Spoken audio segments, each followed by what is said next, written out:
மணப்பாறை மாடு கட்டி மாயவரம் ஏறு பூட்டி மணப்பாறை மாடு கட்டி மாயவரம் ஏறு பூட்டி வயக்காட்ட உழுது போடு சின்ன கண்ணு பசும் தழைய போட்டு பாடுபடு செல்ல கண்ணு ஆத்தூரு கிச்சடி சம்பா ஆத்தூரு கிச்சடி சம்பா பார்த்து வாங்கி விதைச்சு ஆத்தூரு கிச்சடி சம்பா பார்த்து வாங்கி விதைச்சு நாட்டை பறிச்சு நட்டு போடு சின்ன கண்ணு தண்ணிய ஏத்தம் புடிச்சு இறச்சி போடு செல்ல கண்ணு நாட்டை பறிச்சு நட்டு போடு சின்ன கண்ணு தண்ணிய ஏத்தம் புடிச்சு இறச்சி போடு செல்ல கண்ணு கருத நல்லா விளைய வச்சு மருத ஜில்லாள வச்சு கருத நல்லா விளைய வச்சு மருத ஜில்லாள வச்சு அறுத்து போடு களத்து மேட்டில சின்ன கண்ணு நல்லா அடிச்சு தூசி அளந்து போடு செல்ல கண்ணு பொதிய ஏற்று வண்டியிலே பொள்ளாச்சி சந்தையிலே பொதிய ஏற்று வண்டியிலே பொள்ளாச்சி சந்தையிலே விருதுநகர் வியாபாரிக்கு சின்ன கண்ணு. வேளாண் பெருமக்களுக்கு அன்பு வணக்கம். இன்றைய பொன் விளையும் பூமி நிகழ்ச்சியில் முதலில் வருவது வேளாண் செய்திகள், வேளாண் ஆலோசனை நேரம், வேளாண் சந்தை நிலவரம், வேளாண் வானிலை மற்றும் வேளாண் தொழில்நுட்பம். இன்றைய வேளாண் தொழில்நுட்ப பகுதியில் திண்டுக்கல் மாவட்டத்தில் தோட்டக்கலைத்துறை செயல்பாடுகள் குறித்து அம்மாவட்ட தோட்டக்கலைத்துறையின் துணை இயக்குனர் திரு வி சுரேஷ் ஸ்ரீராம் அவர்கள் தரும் தகவல்கள். இனி தொடர்வது வேளாண் செய்திகள். வேளாண் பெருங்குடி மக்களுக்கு அன்பு வணக்கம். வணக்கம். வேளாண் செய்திகள். முதலில் வருவது மாத்தி யோசிச்சேங்க. நன்னீர் மீன் வளர்ப்பில் ஈடுபட்டு பயன்பெற்ற தஞ்சாவூர் மாவட்டம் புதூர் கிராம வேளாண்மையாளர் திரு மானல் பரமசிவம் தரும் செய்திகள். வேளாண் ஆலோசனை நேரத்தில் மதுரை, புதுக்கோட்டை, சிவகங்கை, தேனி, ராமநாதபுரம் ஆகிய மாவட்டங்களுக்கான வேளாண் அறிவுரை மற்றும் இன்றைய தாவர பகுதியில் கரும்பு. தகவல் நேரத்தில் காய்கறிகளுக்கு சொட்டுநீர் பாசனம் மற்றும் தமிழ்நாடு வேளாண்மை பல்கலைக்கழக தகவல் மற்றும் பயிற்சி மையத்தில் நடைபெறவுள்ள பயிற்சி குறித்த அறிவிப்பு. இன்றைய வேளாண் சந்தையில் வேளாண் ஒழுங்குமுறை விற்பனை கூடங்களில் வேளாண் விளைபொருட்களின் விலை நிலவரம். ஈரோடு மாவட்டம் சம்பத் நகர் உழவர் சந்தையில் காய்கறிகளின் இன்றைய விலை நிலவரம். ஈரோடு சத்தியமங்கலம் மலர் சந்தையில் வணிக மலர்களின் இன்றைய விலை நிலவரம். தமிழ்நாடு பட்டுக்கூடு மற்றும் கச்சாப்பட்டு நூலின் விலை நிலவரம். வேளாண் வானிலையில் தெற்கு மண்டலம் 2ற்கு உட்பட்ட மாவட்டங்களுக்கான வானிலை அறிவிக்கை. உழவர் மற்றும் மீனவர்களுக்கான வானிலை முன்னறிவிப்பு. விரிவான செய்திகள். மாத்தி யோசிச்சேங்க. மீன் வளர்ப்பு அண்மை காலமாக பெரும்பாலான வேளாண் பெருமக்களால் மேற்கொள்ளப்பட்டு வருகின்றது. இத்தொழில் அவர்களுக்கு நல்ல வருமானத்தை ஈட்டித் தருகின்றது. இதன் மூலமாக வேளாண்மையாளர்கள் நிறைந்த லாபத்தை பெறுகின்றனர்.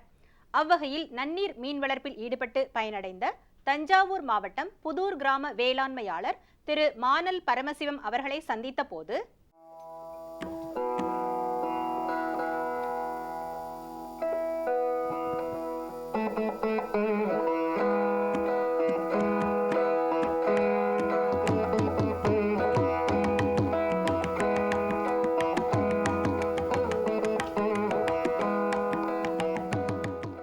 என்ன மீனுங்க இது? ரோகு சார்.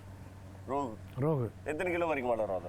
இது 1 கிலோ சைஸ் வரலும் வளரும். இப்போ 1 கிலோவுக்கு மேலே நாங்கள் பிடிச்சிருவோம். நாம் பிடிச்சா மட்டும் அழுக்குது, நீங்கள் பிடிச்சா அந்த பக்குவமாக பிடிச்சிக்கிறதா சார். இந்த மீன் வந்து ரோகு மீன். இந்த மீன் தான் வளர்கிறதுலையும் வந்து சீக்கிரம் வளருது, தீவனம் எடுக்கிறது கம்மியாக எடுக்குது. இப்போ காரணம் என்னென்னா 1.25 கிலோ ஒரு மீன் சாப்பிடுதுன்னா 1 கிலோ மீன் வளர்ந்துருக்குன்னு அர்த்தம். எவ்வளோ வரைக்கும் வளரும் இது? 2 கிலோ 3 கிலோ வரலும் வளரும். சரி, இந்த விவசாய நிலத்தில் இந்த மாதிரி நீங்கள் மாற்றி மாற்றி விவசாயம் பண்ணுறதுனால விவசாயத்துக்கும் இதுக்கும் பெரிய வேற்றுமை ஏதாவது இருக்குங்களா? பெரிய அளவுக்கு வேற்றுமை இருக்குது. என்ன வேற்றுமை இருக்குன்னா பண வருமான வேற்றுமை இருக்குது. எப்படி? நெல் விவசாயம் பண்ணுறோம்னா 1 ஏக்கர் நெல் விவசாயம் பண்ணால் ஒரு விவசாயி அதிகபட்சம் 12,000 தான் வருமானம் வரும் ஒரு கிராப்புக்கு, ஒரு 4 மாதம் 5 மாதத்துக்கு. சரிங்க. இதே கெண்டை மீன் வளர்த்தா 6-7 மாதத்தில் 1 ஏக்கர் நிலத்தில் 1 லட்ச ரூபா ஒரு லாபம் எடுக்க முடியும். ஒரு பாண்டில் 1.5 டன் எடுப்போம், 1.5 டன் எடுப்போம். ஏன்னா இது 1.5 ஏக்கர். 8 மாதம். 8 மாதம். ஆனால் விவசாயம் பண்ணால் 3 மாதத்துக்கு ஒரு வாட்டி நீங்கள் கிராப் எடுப்பீங்களா? 3 வாட்டி 2 கிராப் தானே எடுக்க முடியும். தண்ணி இல்லை 2 கிராப் தான் எடுக்கலாம். இதில் மழை அறுவடை தண்ணி அறுவடை பண்ணிக்கலாம். சரிங்க. தண்ணி தேவை கம்மி. சரிங்க. மீன் வந்து வளர்றது வந்து அதிகமாக வளரும். அப்ப ஒரு நெல் விதைச்சிங்கன்னா அதை விட விலை அதிகமாக கூடுதலாக தருதுன்றீங்களா? ஆமாம், வருமானம் கூட வருது. வருமானம் வருது. நான் என்ன கேட்குறேன்னா, இப்போ நெல் அறுவடை பண்ணுறீங்க, நெல் விவசாயம் பண்ணுறீங்கன்னா அந்த நெல்லுக்கு அரசாங்கத்தினுடைய மானியங்கள், இலவச மின்சாரம், அப்போ இந்த தொழிலுக்கு எப்படிங்க? இந்த தொழிலுக்கு இப்போ இலவச மின்சாரம் 2 வருஷத்துக்கு முன்னாடி இலவச மின்சாரத்தை இந்த மீனுக்கும் பயன்படுத்திக்கலாம். அது மீன் வளர்ப்பு அனைத்து விவசாயத்துக்கும் பண்ணிக்கலாம், மீன் குட்டைக்கும் பயன்படுத்திக்கலாம். ஒரு ஜீவோ போட்டு கொடுத்துருக்காங்க. மீன் வளர்ப்புக்கு இலவச மின்சாரம் பயன்படுத்திக்கலாம். அது இல்லாமல் மொத்தத்தில் விவசாயத்தில் 2 வகையான மின்சாரம் இப்போ இருக்குது. சரிங்க. டாரிஃப் 3A1 ஒரு கரண்ட்டு, அது பணம் கட்டி யூனிட்டுக்கு பணம் கட்டி யார் வேணால் எடுத்துக்கலாம். அது மீன் பண்ணக்காரங்களும் எடுத்துக்கலாம், விவசாயம் பண்ணுற மற்ற விவசாயம் பண்ணுவாங்க. மீன் பண்ணையும் ஒரு விவசாயம் தாங்கிறது என்ன காரணம்னா, இங்கேயும் உழுவுறோம், உரம் போடுறோம், விதை விடுறோம், அறுவடை பண்ணுறோம். அந்த அறுவடைக்கு இந்த அறுவடைக்கு வித்தியாசம் இருக்கலாம். இது வந்து பார்ட்டிசல் அறுவடை பண்ணிக்குவோம், தேவைப்படும் போது பிடிச்சிக்குவோம். இப்போ 8 மாதம் வரலும் காலம் காக்கிறதுல விவசாயி வீட்டுக்கு பணம் வேணும்னா ஒரு 100 கிலோ பிடிச்சி விற்றுக்குவார் 6வது மாதமே. அவரோட பிரச்சனையை குறைக்கிறது. அன்னன்னைக்கு தேவைகளுக்கு நீங்க 1/2 கிலோ மீன் வந்து பிடிச்சி பயன்படுத்திக்கலாம். அது வந்து பருவம் வந்து விளைச்சல் அடைஞ்சு முத்துனதுக்கு அப்புறம் நெல்லு கதிர் முத்துனதுக்கு அப்புறம் அறுவடை பண்றது காத்திருக்க வேண்டியது. இது விட்டு தேவைப்பட்டதுன்னு எடுத்துக்கிட்டு விற்பனை பண்ணிக்கலாம். இப்போ பயிர் பாதுகாப்பு திட்டம்னு ஒண்ணு இருக்கு. ஆமா. இப்போ உங்களுக்கு இதில் வந்துட்டு நட்டம் வந்ததுன்னா இதனுடைய பாதுகாப்பு திட்டம் ஏதாவது? அதை தான் நாங்கள் ரொம்ப நாளாக அரசாங்கத்தில் கேட்டுக்கிட்டு இருக்கோம். ஐயா, எங்களுக்கு வந்து இன்சூரன்ஸ் பண்ணி கொடுங்க. இல்லை மற்ற பயிருக்கெல்லாம் இன்சூரன்ஸ் இருக்குது. நெல், சோளம், கடலை எல்லாம். நீங்கள் மாற்றுத் தொழில் பண்ணும்போது இதற்கான பாதுகாப்பு திட்டம், இதுக்கான பாதுகாப்பு திட்டம் அரசாங்கத்தில் இல்லை. நீங்கள் எவ்வளோ வருஷமாக இந்த மீன் வந்துட்டு வளர்க்குற தொழில் செஞ்சுக்கிட்டு இருக்கிறீங்க? நான் 2000 ஆரம்பிச்சேங்க. சரிங்க. 2000 இந்த 6 ஏக்கர் குளம் வெட்டினேன். அப்புறம் இதை மீனை வளர்த்தேன். மீனை வளர்த்து மார்க்கெட்டு விற்க போகும்போது 32 ரூபா கேட்டாங்க. ஒரு கிராப் வளர்த்து 32 ரூபாய்க்கு கொடுத்தேன். ஒரு கிலோ 32 ரூபா. அவன் வாங்கிட்டு போய் 70 ரூபாய்க்கு விற்றாரு வியாபாரி. சரிங்க. ஒரு பாதி மீன் அது மாதிரி கொடுத்துட்டேன். அப்புறம் யோசனை பண்ணேன், ஏன் நம்மளே விற்கப்படான்னு. அப்புறம் நாங்கள் விற்கப்படான்னு முடிவு பண்ணி நாங்களே மீனோட பல்கலைக்கழகத்துடைய ஆராய்ச்சி மையத்திலேருந்து போய் கேட்டோம். தமிழ்நாடு நம்ம பல்கலைக்கழகத்தில் அந்த கால்நடை கல்லூரியோட பிரிவில் எங்களுக்கு தனி ஒரு மீன்வள மையம் வச்சுருக்காங்க. அதில் நான் போய் ஆமாம் இப்போ ஆரம்பிச்சிருக்காங்க. அதில் கேட்டப்போ ஏன் நீங்கள் விற்கப்படாதுன்னு நினைக்கிறீங்க, வீங்களே நல்லா விற்கலான்னாங்க. அப்புறம் லைவாகவே விற்கலாமே, உயிர் மீனாக விற்கலாமேன்னு நினைப்பி தான் தஞ்சாவூரில் ஒரு கடையை பிடிச்சி இங்கேருந்தே கொண்டு போய் நான் 80 ரூபாய்க்கு தஞ்சாவூரில் விற்றேன். 30 ரூபாய்க்கு கொடுத்தது போக நீங்களே டிரான்ஸ்போர்ட்டேஷன் பண்ணி எடுத்துகிட்டு போய் அங்கே 32 ரூபாய்க்கு கொண்டு போய் நான் 80 ரூபாய்க்கு விற்கிறேன். 80 ரூபாய்க்கு கிலோ 80 ரூபாய்க்கு விற்கிறேன். அப்புறம் விற்று நல்லா இருந்ததுன்னு அப்புறம் இதை பார்த்துட்டு நிறையா விவசாயிகள் வைக்க ஆரம்பித்தாங்க. இப்போ தொடர்ந்து நாங்கள் அதை விற்றுக்கிட்டு தான் இருக்கோம். எங்கள் மீனை நாங்களே விற்றுறோம். இப்போ இங்கே இருக்கிற எல்லா விவசாயிக்கும் நாங்கள் கற்றுக் கொடுத்துருக்கிறதுனால வியாபாரிகிட்ட மீனை கொடுக்க வேண்டாம், நீ வளர்த்தா நீயே விற்றுரு. இப்போ நான் என்ன கேட்குறேன்னா, நீங்கள் இப்போது மாற்று தொழிலில் செய்கிறீங்க விவசாய நிலத்தை, இது இப்படியே போச்சுன்னா அப்புறம் நெல், கம்பு, சோளம், கதிர் அது இதுன்னு விளைச்சல் இல்லாமல் போயிடாதா, அருவி போயிடாதா? அது இல்லை, அரசாங்கம் எங்களுக்கு மானியம் கொடுக்குறாங்க. காரணம் என்னன்னு கேட்டிங்கன்னா, கடல் மீனோட வளம் குறைஞ்சிக்கிட்டே வருது. மீனோட வளம் தேவைப்படுது நாட்டுக்கு நிறைய. நல்ல புரத உணவு, மாமிச உணவில் இதுதான் மிகச்சிறந்த உணவுன்னு இன்றைக்கி எல்லா ஆய்வுகளும் சொல்லியிருக்காங்க. அதனோட மீன் வளம் வர வேண்டிய நிர்பந்தம் இருக்குது, நமக்கு தேவைப்படுது. எப்படி நெல் தேவைப்படுது, நுகர்வு அதிகப்படுது. இப்போ நாங்கள் அன்னைக்கு விற்றப்போ நாங்கள் 200 கிலோ 300 கிலோ விற்றுக்கிட்டு இருந்தேன் ஒரு நாளைக்கு. இன்றைக்கி தஞ்சாவூரில் 4 டன்னு 10 டன்னு விற்கிது. தேவைப்படுது. கடல் மீனோட விலை அதிகமாக போயிடுச்சு, சாமானிய மக்கள் வாங்க முடியாது. இது மாதிரி வளர்த்து விற்றோம்னா இன்னும் கொஞ்சம் மக்களுக்கு ஈஸியாக கிடைக்கும் அப்படிங்கிறது அரசாங்கத்தோட நோக்கம். அதை விவசாயிகளும் பயனடைஞ்சிக்கிட்டு இருக்காங்க. இப்போ உங்களுக்கு நட்டன்ற வகையில் எப்பவுமே வந்தது இல்லைங்களா? இந்த ஆண்டு ஒரு 3-4 ஆண்டு என்ன பண்ணால் வறட்சி ஒரு பெரிய பிரச்சனையாக இருக்குங்க. ஏன்னா இப்போ நான் மீன் மட்டுமே வளர்க்கலை, மீன் வளர்க்குறேன், மீன் குஞ்சு உற்பத்தி பண்ணுறேன், ஹேச்சலிங்ஸ் உற்பத்தி பண்ணுறேன். அப்போ மீன் குஞ்சு உற்பத்தி விற்க முடியாமல் நிறைய கடுமையான நிலைமை ஏற்பட்டுருக்கு. ஏன்னா நீங்கள் வரும்போது பார்த்துருப்பீங்க, எங்கள் ஊர்லேயே பார்த்துருப்பீங்க, எந்த பொது குளங்கள்லேயும் மீன் இல்லை, தண்ணி இல்லை. தண்ணி இருந்தால் தான் மீன் வாங்கி ஏழை விடுவாங்க. ஆமாம், ஏரி மீன்கள் எங்கேயுமே மீன் இல்லை. இப்போ அதெல்லாம் எங்களுக்கு ஒரு பெரிய நஷ்டமாக இருக்குது. நான் இந்த வருஷம் உற்பத்தி பண்ண குஞ்சுகளை 10 விழுக்காடு கூட விற்க முடியல. 1 லட்சம் குஞ்சு வச்சுருந்தேன்னா 10,000 குஞ்சு கூட விற்க முடியல. அப்போ அதுக்கு நான் எப்படி தீனி போடுறது? இப்போ அந்த 10,000 குஞ்சு எப்படி சொல்லுவீங்க? விற்க முடியலன்னா நுகர்வு இல்லை, குஞ்சு வாங்க ஆள் இல்லை, மீன் குஞ்சை பொறுத்த மட்டும். அப்படியே இருக்கிற குஞ்சுக்கு இப்போ தண்ணி இருந்தால் அந்த குஞ்சை பாதுகாக்கலாம் போல இருக்குது. இப்போ இந்த குஞ்சை நீங்கள் பார்க்குறீங்க, இது 7.5 மாதம் ஆச்சு இந்த மீன் உற்பத்தி பண்ணி. ஏன் இந்த மீன் வளரலை? இங்கே போதுமான தண்ணி இல்லை எங்களுக்கு. இப்போ இது தீவனத்தை போட்டால் கூட அதுக்கு இருக்கிற அந்த தண்ணியோட நிலைமை இல்லை. இப்போ தண்ணி இல்லைன்னா அந்த மீன் வற்றிக்கிட்டே இருக்குது. இப்போ இதே இறால் வளர்ப்புக்கு ஏரேட்டர் போடுறீங்க, அந்த தீனி வந்துட்டு 4 மணி நேரத்துக்கு ஒரு வாட்டி தீனி போடுறான்றீங்க. இங்கே ஏரேட்டர் இல்லைங்க என்ன? அது வந்து கொஞ்சம் ஹை டென்சிட்டி. அது வந்து சதுர மீட்டருக்கு 30 பீஸ் விடுவான் இறால். ஸோ அது 5 பீஸ் போட்டால் ஏரேட்டர் வேண்டாம். ஆனால் இங்கே கெண்டை மீனுக்கு சதுர மீட்டருக்கு எங்களுக்கு பயிற்சியில் என்ன சொல்லியிருக்காங்கன்னா 1 பீஸ் போடுங்க. அப்படி 1 பீஸ் போட்டு வளர்த்தோம்னா ஏரேட்டர் வேண்டாம், நார்மலாக இருக்க ஆக்சிஜன் போதும். இதிலே நான் வந்து ஒரு ஏக்கருக்கு வந்து 3000 போட்டுக்கிட்டு இருக்கோம். இப்போ 4000 சதுர மீட்டர் ஒரு ஏக்கரு. அப்போ 3/4 சதுர மீட்டர் கிட்ட தான் போடுறோம். இதே நான் வந்து ஒரு 10,000 பீஸ் போடுறேன்னு வச்சுங்க, அப்போ ஏரேட்டர் போடணும். இதுக்கும் தேவைப்படும் ஏரேட்டர் போடணும். அதிகமாக போட்டால் குறைச்சலாக இருக்கிறதால வேண்டியதில்லை, இருப்படர்த்தி தான். சரிங்க. அதுக்கு தீனி இதுக்கு தீனி நீங்கள் வாங்குற வகையில் வேறுபடுமா? கட்டாயம் வேறுபடும் சார். அது வந்து புரோட்டீன் வந்து 38%, 30%, 40%. இது 20லேருந்து 28% தான் அதிகபட்ச புரோட்டீன். நீங்கள் தீனி போட்டு அதுக்கப்புறம் வந்துட்டு எல்லாம் அறுவடை பண்ணதுக்கப்புறம் அந்த மீன்கள் எல்லாம் பிடிச்சம் செய்ததுக்கப்புறம் அந்த தண்ணியை நீங்கள் என்ன பண்ணுவீங்க? இந்த தண்ணியை பம்ப் பண்ணி பக்கத்தில் 4 நெல் விவசாயம் பண்ணிக்கிட்டு இருக்கேன், அந்த குலைக்கு விடுவேன். எனக்கு போக தண்ணி மிச்சம் இருந்தால் இன்னும் ஒரு குளத்துக்கு ஊற்றி விடுவேன், அந்த குளத்தில் தண்ணி பத்தாததுக்கு. இதையும் தாண்டி தண்ணி இருந்தால் பக்கத்து குளக்காரங்க தண்ணி கேட்டால் அவங்களுக்கு கொடுக்கும். இதனால் விவசாயம் ஒன்றும் பாதிக்கலை. உண்மையை சொல்லுங்கள். உண்மை. இந்த பக்கத்தில் என் கொள்ள விவசாயம் பண்ணிகிட்டு இருக்கேன். இதை சுற்றி தென்னை மரம் இருக்குது, நல்லா தான் காய்க்குது. தேக்க மரம் போட்டிருக்கேன், நல்லா தான் இருக்குது. மாடு இதை தான் தண்ணி குடிக்குது, ஆட்டு இந்த தண்ணி தான் குடிக்குது. இந்த தண்ணிங்களா? ஆமாம், எங்கள் மாடுகள்லாம் எல்லாம் தண்ணி குடிச்சிக்குது. ஆமாம். அதனால் இது வந்து 100% வந்து உப்புலா தண்ணி, நல்ல தண்ணி தான். தண்ணினால எந்த மாற்றமும் இல்லை. மேலும் விவரங்களுக்கு வேளாண்மையாளர் திரு மானல் பரமசிவம் அவர்களை 094437375 என்ற கைபேசி எண்ணில் தொடர்பு கொள்ளலாம். இனி வருவது வேளாண் ஆலோசனை நேரம்.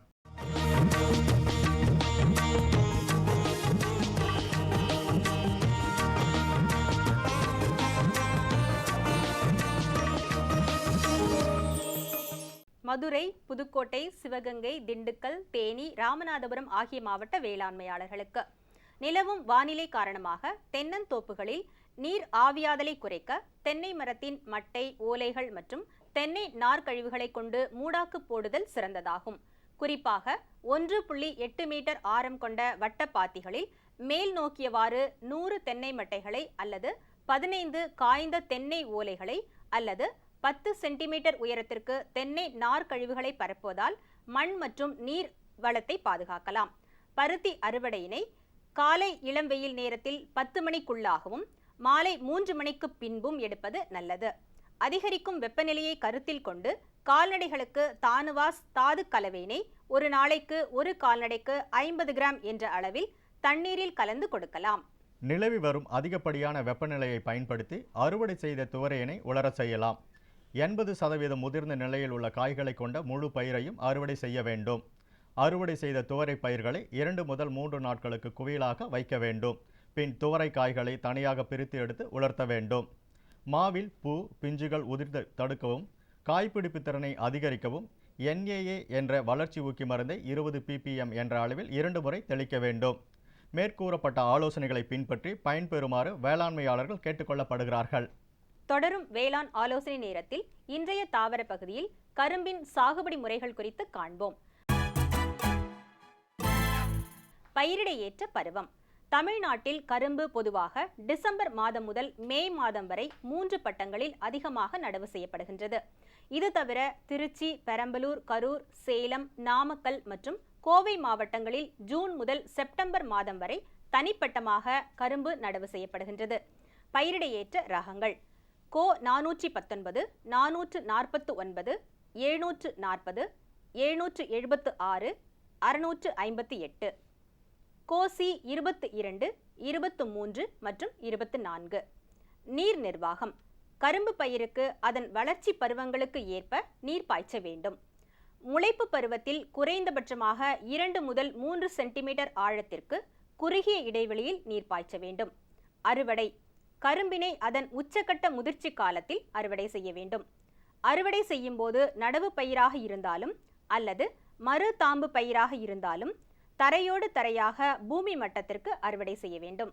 மேலும் விவரங்களுக்கு www.agritech.tnau.ac.in என்ற இணையதளத்தை பார்க்கவும். இனி வருவது தகவல் நேரம். இன்றைய தகவல் நேரத்தில் காய்கறிகளுக்கு சொட்டு நீர் பாசனம், குறைவான பயிர் இடைவெளியில் சாகுபடி செய்யப்படும் தக்காளி, கத்தரி, வெண்டை, மிளகாய், வெங்காயம் முதலிய காய்கறி பயிர்களுக்கும் பருத்தி, மக்காச்சோளம் ஆகிய பயிர்களுக்கும் சிக்கனமான முறையில் சொட்டு நீர் பாசனம் அமைத்திட இணை வரிசை நடவு முறையை பின்பற்றலாம். வயல் அமைப்பிற்கு ஏற்ற பிரதான குழாய், இணை குழாய்களை பொருத்திய பின்பு பக்கவாட்டு குழாய்களை 1.5 மீட்டர் இடைவெளியில் அமைக்க வேண்டும். மணிக்கு 4 லிட்டர் பாசன நீரை வெளியேற்றக்கூடிய 60 சென்டிமீட்டர் உள் அமைப்பு சொட்டுவான்கள் கொண்ட பக்கவாட்டு குழாய்களை பயன்படுத்த வேண்டும். தேவைக்கேற்ப 12 மில்லிமீட்டர் அல்லது 16 மில்லிமீட்டர் உள் விட்டம் கொண்ட பக்கவாட்டு குழாய்களை பயன்படுத்தலாம். மேலும் 120 சென்டிமீட்டர் 30 சென்டிமீட்டர் அளவுள்ள மேட்டு பாத்திகளை அமைத்து நடவு செய்வதன் மூலம் சொட்டு நீர் உரப்பாசனத்தை மிக சிறப்பான முறையில் மேற்கொள்ள இயலும். பக்கவாட்டு குழாய்கள் 150 சென்டிமீட்டர் இடைவெளியிலும் உள் அமைப்பு சொட்டுவான்கள் 60 சென்டிமீட்டர் இடைவெளியிலும் இருக்குமாறு அமைப்பதன் மூலம் பயிர் இடைவெளி குறைவான எல்லா வகை பயிர்களுக்கும் இதனை பயன்படுத்த இயலும். தமிழ்நாடு வேளாண்மை பல்கலைக்கழக தகவல் மற்றும் பயிற்சி மையத்தில் 8/3/2017 புதன்கிழமை அன்று வீட்டிலிருந்து தயாரிக்கக்கூடிய சாக்லேட் மற்றும் ஐஸ்கிரீம் தயாரிப்பு பற்றிய ஒரு நாள் பயிற்சி நடைபெற உள்ளது. பயிற்சி நேரம் காலை 9:30 மணி முதல் மாலை 4:30 மணி வரை. பயிற்சி கட்டணம் ரூபாய் 600. தொடர்பு கொள்ள வேண்டிய தொலைபேசி எண் 0442263484. தொடர்பு கொள்ள வேண்டிய முகவரி: பேராசிரியர் மற்றும் தலைவர், தமிழ்நாடு வேளாண்மை பல்கலைக்கழக தகவல் மற்றும் பயிற்சி மையம், NU 30, 10வது தெரு, அண்ணா நகர், சென்னை 600040. விளம்பர இடைவேளைக்கு பின் வேளாண் செய்திகள் தொடரும். சுகமாய் பரவும் நறுமணத்தில், சுவை எனும் இன்பத் தோட்டத்தில், வளர்ச்சி எனும் பாதையில், மலர்ந்திருக்கும் புன்னகையில், பசுமையான செடிகளில், பெரிய பெரிய வர்த்தகங்களில், தேனீக்களின் ரீங்காரத்தில், மகிழ்ச்சியின் இன்ப ஒலியில். NHM தோட்டக்கலை இயக்கம். எங்கள் விருப்பம், உங்களது புன்னகை. இனி வருவது வேளாண் சந்தை.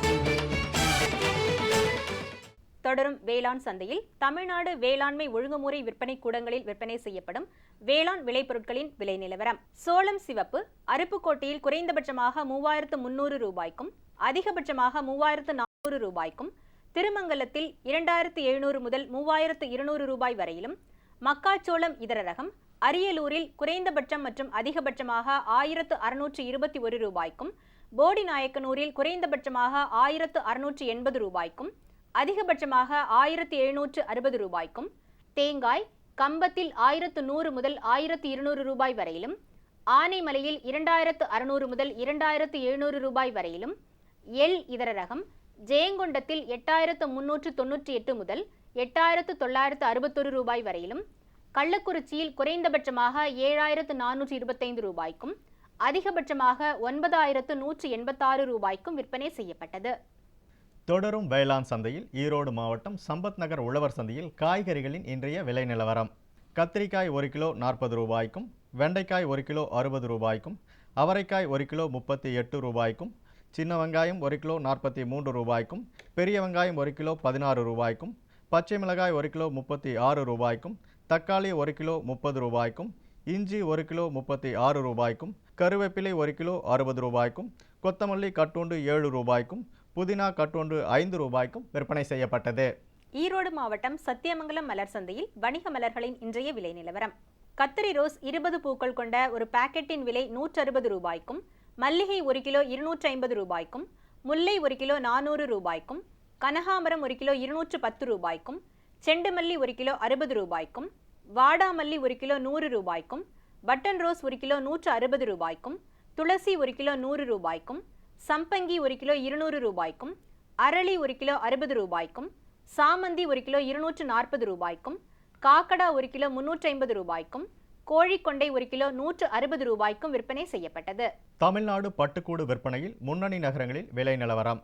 தருமபுரியில் வெண்பட்டுக்கூடு அதிகபட்சமாக 1 கிலோவிற்கு 550 ரூபாய்க்கும் குறைந்தபட்சமாக 295 ரூபாய்க்கும் சராசரியாக 486 ரூபாய்க்கும், சேலத்தில் வெண்பட்டுக்கூடு அதிகபட்சமாக 1 கிலோவிற்கு 531 ரூபாய்க்கும் குறைந்தபட்சமாக 330 ரூபாய்க்கும் சராசரியாக 516 ரூபாய்க்கும், கோயம்புத்தூரில் வெண்பட்டுக்கூடு அதிகபட்சமாக 1 கிலோவிற்கு 549 ரூபாய்க்கும் குறைந்தபட்சமாக 470 ரூபாய்க்கும் சராசரியாக 506 ரூபாய்க்கும், மஞ்சள் பட்டுக்கூடு ஓசூரில் குறைந்தபட்சம் அதிகபட்சம் மற்றும் சராசரியாக 320 ரூபாய்க்கும் விற்பனை செய்யப்பட்டது.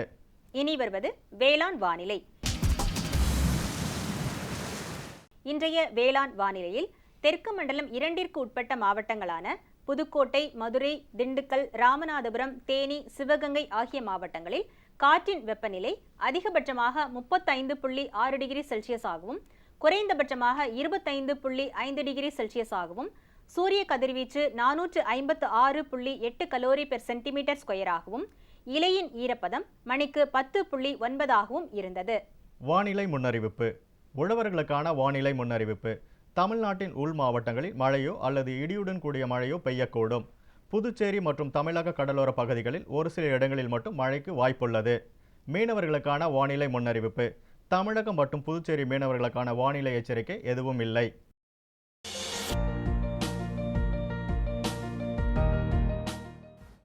வேம்பு கலந்த யூரியா. சிறந்த உற்பத்திக்காக வேம்பு கலந்த யூரியா நம் நாட்டிலேயே 70 லட்சம் டன்னாக அதிகரிக்க 6 ஆலைகள் சீரமைக்கப்படுகின்றன.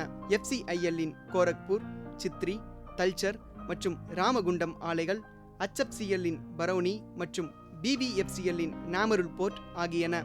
பழம் நழுவி பாலில் விழுந்தது போல இப்பொழுது நம் நாட்டிலேயே வேம்பு கலந்த யூரியா உற்பத்தி செய்யப்படும். இதனால் விவசாயிகளுக்கு நன்மையே விளையும். 10% வரை தானிய உற்பத்தி அதிகரிக்கும். மண்ணில் 10 to 15% நைட்ரஜன் திறன் அதிகரிக்கும். சிறந்த உற்பத்திக்கு வேம்பு கலந்த யூரியா.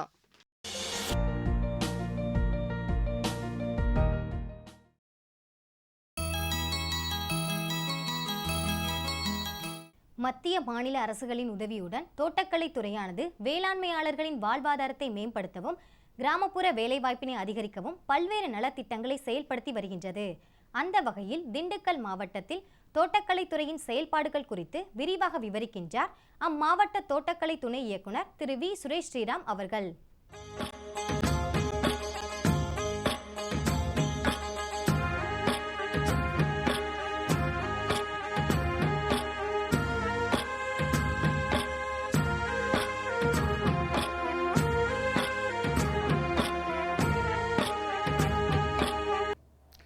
திண்டுக்கல் மாவட்டம், தமிழ்நாட்டில் திண்டுக்கல் மாவட்டம் தோட்டக்கலை பயிரில் ஒரு சிறப்பான மாவட்டமாக விளங்குகிறது.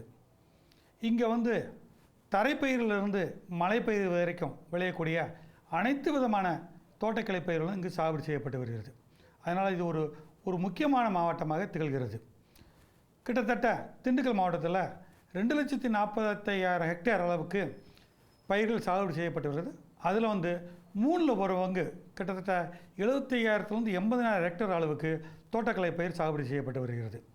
இந்த தோட்டக்கலை பயிரில் முக்கணியில் முதற்கனியான மா, வாழை மற்றும் பலா இங்கே எல்லா பகுதியிலையும் சாகுபடி செய்யப்படுகிறது.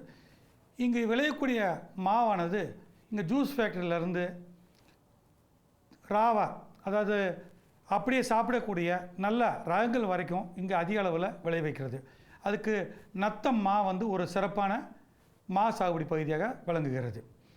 அதே தவிர காய்கறிகளை பொறுத்தவரை தரைப்பகுதியிலிருந்து விளையக்கூடிய கத்தரி, தக்காளி, வெண்டை, மிளகாய் என்ற அனைத்து விதமான காய்கறி சாகுபடி செய்யலாம். மலைப்பயிர்களான முட்டைக்கோசு, பீன்ஸு, கேரட்டு, உருளைக்கிழங்கு என்ற அனைத்து விதமான காய்கறிகளும் இங்கு சாகுபடி செய்யப்படுகிறது. வீரிய ஊட்டு காய்கறியில் இங்கே ஒரு சிறப்பான இடத்தை பிடிச்சிருக்கு. அதனால தான் தமிழ்நாட்டிலே வச்சு மிகப்பெரிய காய்கறி மார்க்கெட்டுன்னு சொல்லக்கூடிய ஒட்டஞ்சத்திர காய்கறி மார்க்கெட்டு இங்கே திண்டுக்கல் மாவட்டத்தில் அமைஞ்சிருக்கு. இங்கே ஒட்டஞ்சத்திர மார்க்கெட்டிலேருந்து தமிழ்நாடு முழுக்க, ஏன் பக்கத்து மாவட்டங்களிலிருந்து கேரளா, கர்நாடகா மற்ற ஆந்திரா மாவட்டங்களுக்கும் இங்கேருந்து காய்கறிகள் இங்கேருந்து உற்பத்தி செய்யப்பட்டு விநியோகம் செய்யப்பட்டு வருகிறது. அதனால் காய்கறி சாகுபடியில் திண்டுக்கல் மாவட்டம் ஒரு சிறப்பான இடத்த பிடிச்சிருக்கு. இது தவிர பழப்பயிர்கள், காய்கறி பயிர்கள் தவிர மலரில் நிலக்கோட்டையில் வந்து மல்லிகை தவிர உதிரி மலர்களான சம்மங்கி, துலுக்க சம்மந்தி மற்றும் நாட்டு சாவந்தி எல்லாமே இங்கே, செவந்தி மலர்கள் எல்லாமே இங்கே உற்பத்தி செய்யப்படுகிறது. இங்கே உற்பத்தி செய்யக்கூடிய மல்லிகையானது வெளிநாடு வரைக்கும் ஏற்றுமதி செய்யப்படுகிறது. மேலும் மல்லிகையிலிருந்து கான்கிரீட் என்று சொல்லக்கூடிய வாசனை திரவிய எக்ஸ்ட்ராக்ட் யூனிட்டும் செயல்படுகிறது. அதிலிருந்து வாசனை திரவியங்களும் தயாரிக்கப்படுகிறது. இந்த மாதிரி மலர் சாகுபடியிலும் திண்டுக்கல் மாவட்டம் ஒரு முக்கியமான பங்குகளை வகிக்கிறது.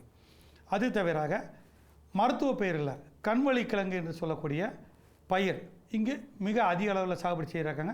கோலியஸும் அதிக அளவில் சாகுபடி பண்ணுறாங்க. அதனால் மருத்துவ பயிர்களும் இங்கே அதிக அளவில் சாகுபடி செய்யப்படுகிறது. இது தவிர பசுமை கூடலில் சாகுபடி செய்யக்கூடிய வெள்ளரி, மலர்கள், ரோஜா என்று சொல்லக்கூடிய பசுமை கூடல் சாகுபடியில் இந்த திண்டுக்கல் மாவட்டத்தில் இப்போ புதிய புரட்சியாக இங்கே நடைபெற்று வருகிறது. இது தவிர பிளான்டேஷன் கிராப் என்று சொல்கிற மலைப்பயிர்களான காஃபி இங்கு சாகுபடி செய்யப்படுகிறது. அதே போல் வாசனை திரவிய பயிர்களான மிளகு, ஏலம் இங்கே சாகுபடி செய்யப்படுகிறது. இங்கே திண்டுக்கல் மாவட்டத்தில் தோட்டக்கல் தெருவிலிருந்து எல்லா விதமான காய்கறி பயிர்களும் இங்கே சாகுபடிப்படுகிறது. எல்லா விதமான பயிர்களும் சாகுபடி செய்யப்படுகிறது. அதனால் மொத்த தமிழ்நாட்டின் உற்பத்தியில் வந்து திண்டுக்கல் மாவட்டம் ஒரு முக்கியமான பங்கை வகிக்கிறது. இந்நிலையில் இந்த திண்டுக்கல் மாவட்டத்தில் தோட்டக்கலை பயிர் சாகுபடி விவசாயிகளுக்கு பலவிதமான மானிய திட்டங்கள் வழங்கப்படுகிறது. பலவிதமான திட்டங்கள் வழங்கப்படுகிறது. உற்பத்தி முதல் அவங்க விவசாயிகளுக்கு உற்பத்தி செய்வது முதல் அவங்க விற்பனை செய்வது வரை அனைத்து விதமான திட்டங்களும் இங்கே செயல்படுத்தப்படுகிறது. அவங்களுக்கு தேவையான இயற்கை வழி ஆர்கானிக்கு மண்புழு உரக்கடை அமைப்பதிலிருந்து அவங்க உற்பத்தி செய்த பொருட்களை விநியோகம் செய்வதற்கு குளிர்சாதனப்பட்ட கிட்டங்கிகள், சேமிப்பு கிட்டங்கிகள், குளிர்சாதனம் செய்யப்பட்ட வண்டிகள் முதற்கொண்டு அனைத்து இங்கே வந்து மானியத்தில் வழங்குகிறோம். அதனால் விவசாயிகள் வந்து தங்களுடைய வட்டாரங்களில் உள்ள தோட்டக்கலை உதவி இயக்குனர் அலுவலகங்களை தொடர்பு கொண்டு